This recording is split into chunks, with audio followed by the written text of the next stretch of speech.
This video is a review of the Eilleo Spacewalk US-11 electric scooter, and it's great for parents commuting with children because it has 3 seats. I'm going to unbox, assemble, go over the controls, test the acceleration, max speed, brakes, and hill capability, and review the e-scooter. The US-11 has a 500 watt rear hub motor with a max speed of 17 miles per hour or 27 kilometers per hour. Twist throttle, 36 volt lithium ion battery with a range of up to 15 miles or 25 kilometers. Front and rear disc brakes, 14-inch pneumatic tires, headlight, taillight, front and rear adjustable suspension, and weighs 60 pounds or 27 kilograms. Additional specs can be found in the description section below.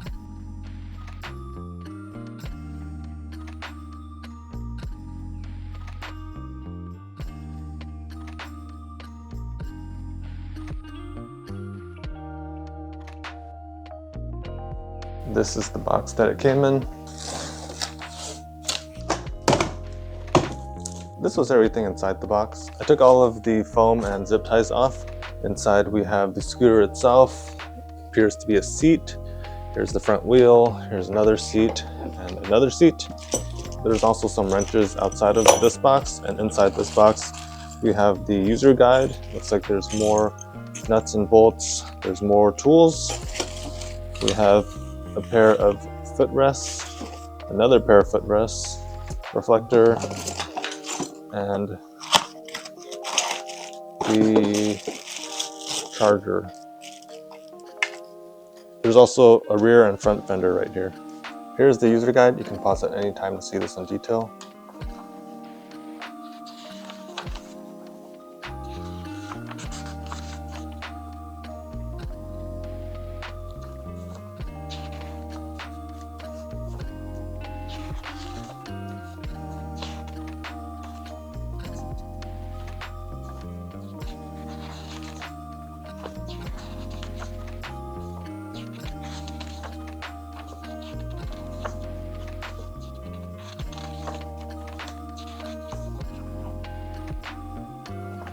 You should install the front fender first, otherwise you'll get into a situation where you have to bend the front fender tab to get it through the front tire and this bracket. Using the Allen key, I'm going to loosen this bolt. I'm going to bend the bracket just to get it through and then bend it back. But if you do this first, you shouldn't have an issue.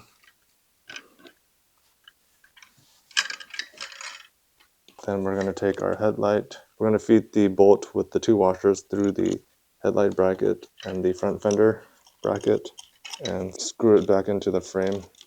Before you fully tighten it, you can rotate this headlamp to your desired position. I also want the fender as high as I can for clearance between the front tire. Once I have it in that set position, I'm going to use my Allen key to fully tighten it. The first thing I'm going to do is install the front wheel. Let's take this protection off. Looking at the front wheel, there's this large washer, a washer with a hook, flat washer, and then the nut. We're going to feed the disc through the brake pads. We're going to place the front wheel in where the washer with the hook goes into the fork. We'll do the same on the other side. I'll put down the kickstand to support the scooter, making sure that the front wheel is centered by pushing down on the fork. I'm going to tighten this clockwise. Equally on both sides.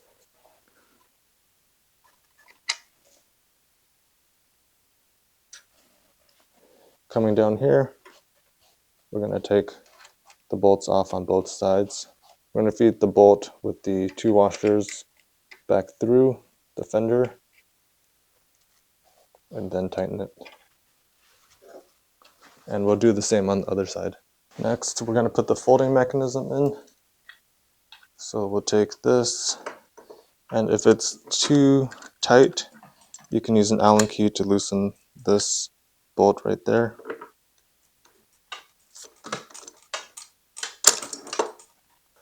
Before I lock this, I want to make sure that the handlebar is straight.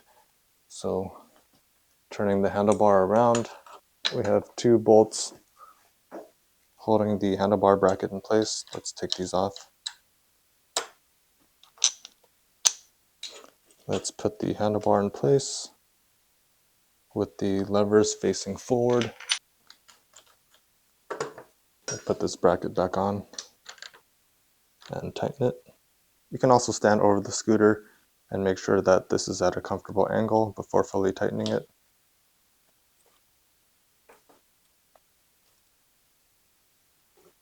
I'm going to hold the front wheel still with my legs and rotate the handlebar so that it's perpendicular. And wherever this is, I'm going to take my Allen key and tighten this bolt right here.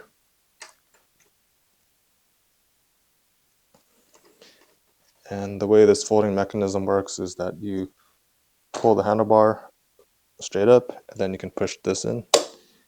You can't pull this black lever out unless you pull this silver tab up, and then you can pull it down.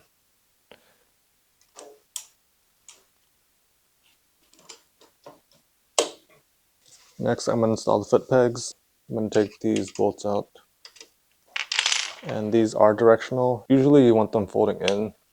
That way, in the event that you're ever bumped from the back, your legs would push this in and it won't hurt you. If you had the other foot peg installed and it goes like this, if the scooter was ever bumped, this would really hurt your legs. I found it quicker to install the bolt where the pedal folds into first. So on the right side, it would be the left bolt. You could just let it hang, and using your Allen key, you can twist this in, and then once it's clear, you can fold this in.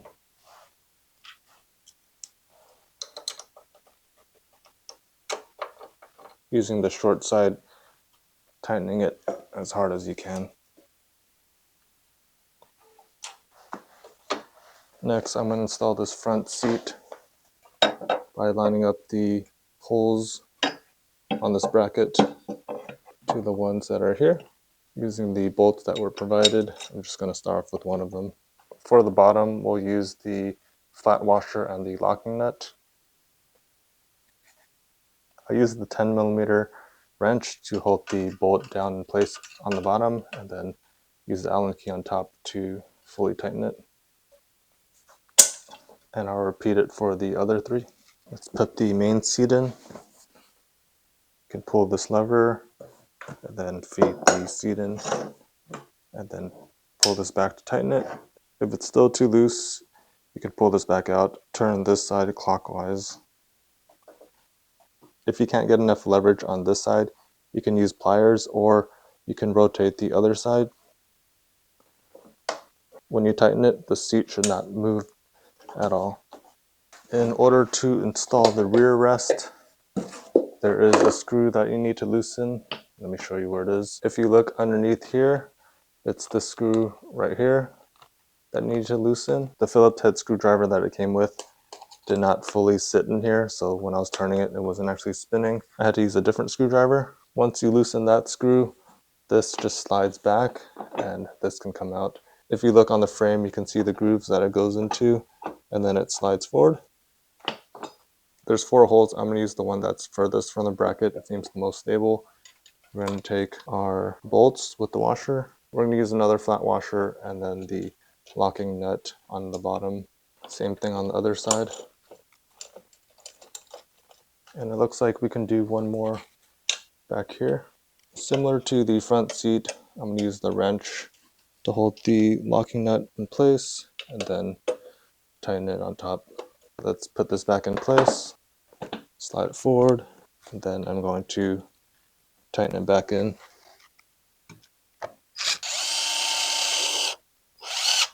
I'm going to test the front discs. Out of the box, they do rub. What you can do is loosen the caliper. There's 2 bolts, one up here and one down here, that hold the caliper in place. I'm going to loosen it enough that this whole thing wiggles. And then I'm going to hold the front brake lever and tighten both of them.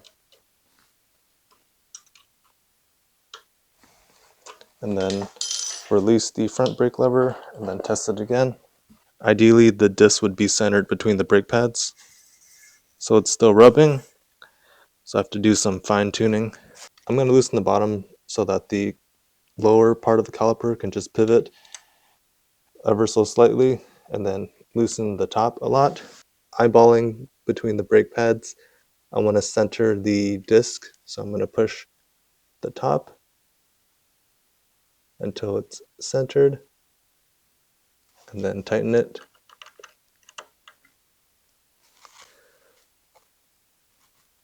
And then I'll do the same with the bottom. It looks a lot more centered now.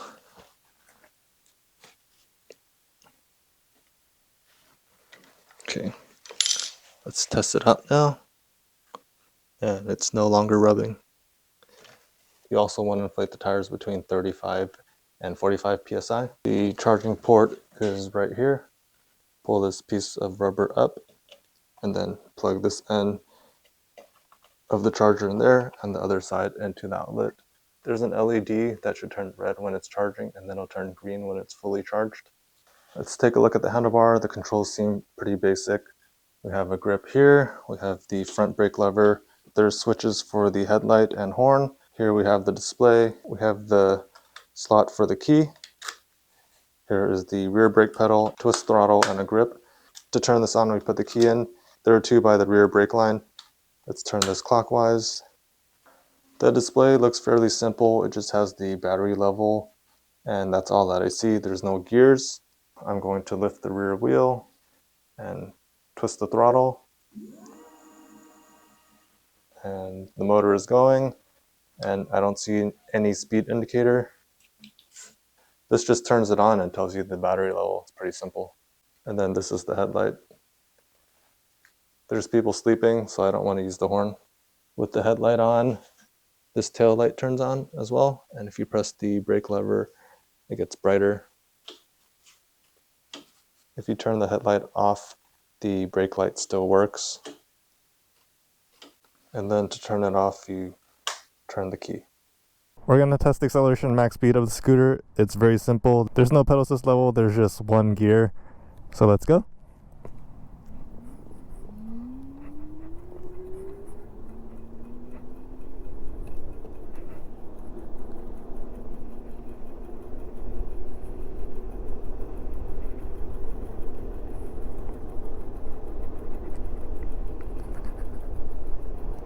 We're hitting 15, 16 miles per hour, and I think that's going to be the max speed. At the same time, let's test the brakes. At the first cone, I'm going to slam on the brakes to see how soon it stops. It stopped a little after the first cone. That's about 12 feet. There's 160 millimeter cable pull disc brakes in the front and rear, and I feel like they work well. There's also non-adjustable shock in the front and adjustable shocks in the rear. Let's go on a bumpy path and test them out.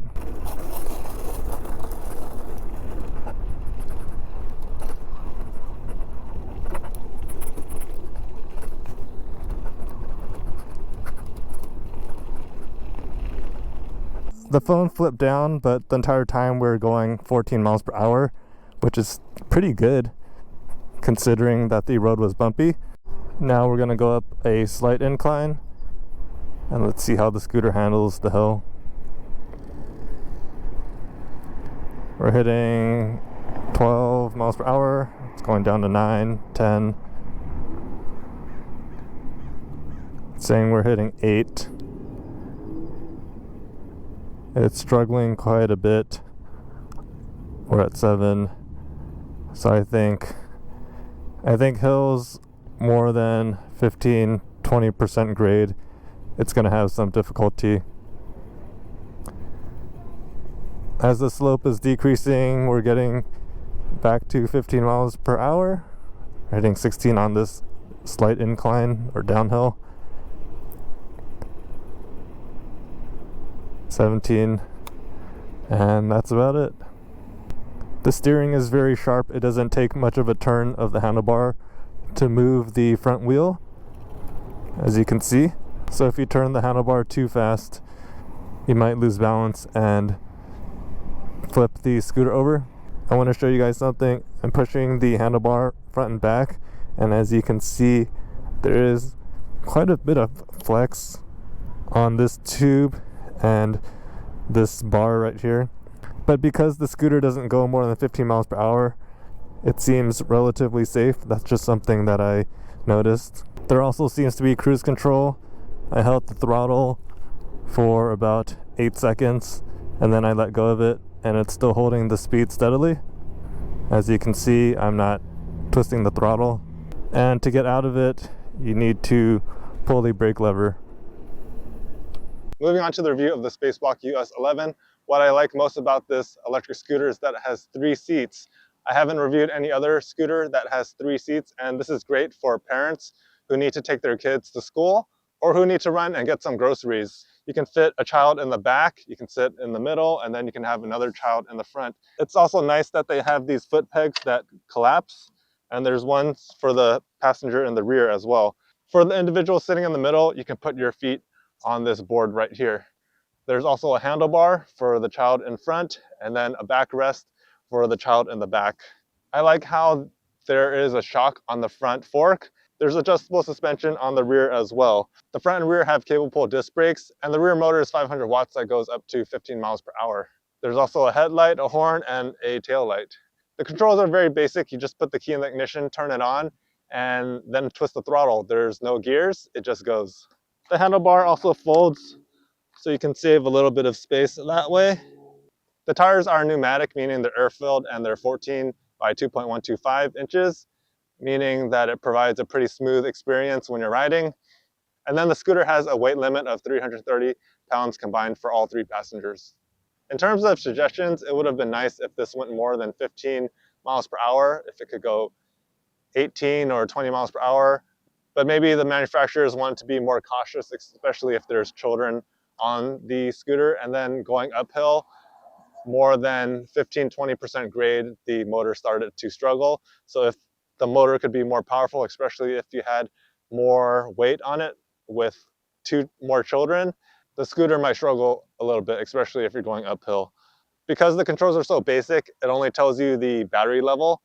It would have been nice if it told you other information like current speed, top speed, average speed, odometer. I guess to reduce cost, they only put a display that tells you the battery level. I had to use my phone with the GPS app to tell me how fast I'm going, but I guess if you're going less than 15 miles per hour, you don't really need to know how fast you're going anyway.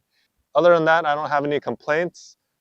The MSRP says it's $1,199, but it's currently on sale for $499.95. For the latest pricing, check out the description section below. If you're interested in checking out a scooter that can fit 3 people, especially if you're commuting and bringing kids to school or going to the grocery store, you can check this one out. It's the Eilleo Spacewalk US-11, and there's more information on the specs in the description section below. Please like this video if you found it helpful. Feel free to leave questions or comments in the comment section below. And if you want to see more videos like this, please subscribe to this channel. Thank you guys for watching, and take care.